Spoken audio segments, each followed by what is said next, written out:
Hey y'all, I wanted to update you guys on my 35th week of pregnancy. There has been a lot going on, needless to say. So I'm going to go ahead and kind of breeze through the majority of the stuff and the reasons why I have not been posting a lot. And then we will get into what I really wanted to talk about in this video.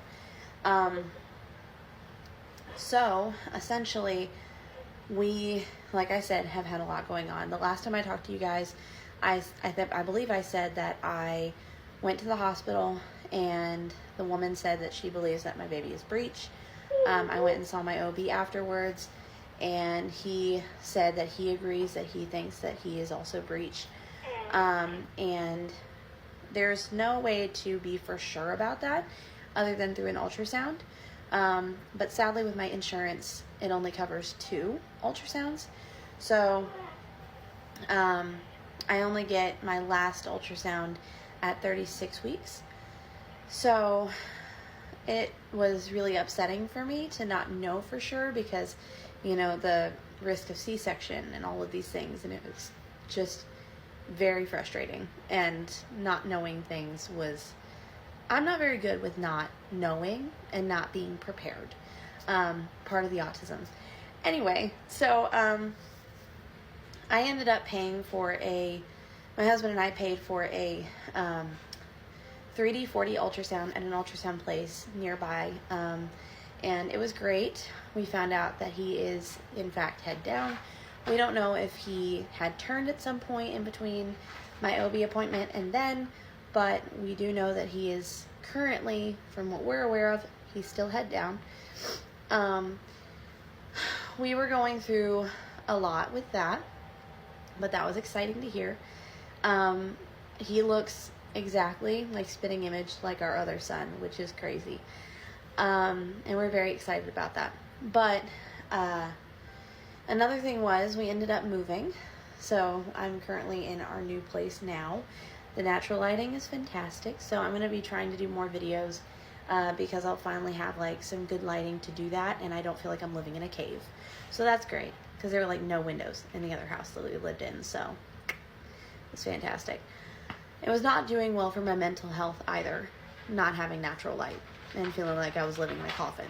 So it was a lot. Anyway, so with the move and everything that was going on, it was really, really stressful. And my kids not handling it well, specifically my 4-year-old daughter who has autism and is nonverbal. She doesn't do well with change at all. So that's been really, really stressful. On top of that, we have colds, pretty bad colds of just feeling really congested. And it's just one of the worst colds I've had, I think, ever. On top of that, along with this move, my husband and I ended up going to the hospital twice. And both times it was due to the fact that my contractions were 2 minutes apart, lasting for a minute. The second time I rode in an ambulance because I had so much pelvic pressure that I really thought that I needed to start pushing. I really thought that I was about to have that baby. Well, so long story short, the reason why I went to the hospital and why I was having all those contractions and why I still am currently pregnant is because I found out after IV fluids and muscle relaxers and all the things, and they also did a test to find out the likelihood of preterm labor, which was really cool. I didn't know what that was, and I didn't know they were able to do that. So the test showed that it was negative, that I'm not going to be having preterm labor. And it's a 97% accuracy on predicting whether or not you'll go into preterm labor a week or 2 from that test being done, which is great. But there were a bunch of tests done. Turns out, I am in prodromal labor. If you do not know what prodromal labor is, it is essentially you are in labor, but labor that is not progressing and furthering your cervical, there's no cervical change with prodromal labor, okay? It is essentially just as painful as earlier labor, and they are consistent contractions that don't typically stop, at all. And it is so much fun. So much fun. I say that with all sincerity. Truly. It's great. And it does not get stopped like with Braxton Hicks, which I experienced the same exact thing leading up to me having my son back in April of 2023. And I was miserable, like absolutely freaking miserable. And every time I went to the hospital, which I went 7 times, they said, "You're just having Braxton Hicks. You're fine. We're going to give you a muscle relaxer. You're fine." But the contractions never stopped. Even with the medication that they gave me to stop the contractions, didn't stop. So, it was prodromal labor as well. Anyway, they were just gaslighting the crap out of me. It was so much fun. But luckily, with the change of hospital, they actually have been caring about trying to figure out what's going on with me, and they actually give me as much information as possible, which is great. Sorry, I'm like really struggling. So, essentially, I am currently cervix wise, I am at a 1, and I have been at a 1 for about a week now. And again, with prodromal labor, it doesn't progress your cervix. It doesn't create any cervical change, but it is labor. So I'm in preterm prodromal labor. It's fun.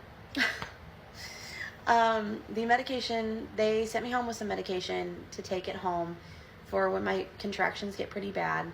And they start to be unbearable. And if I take it, it doesn't stop the contractions entirely, because again, it is labor.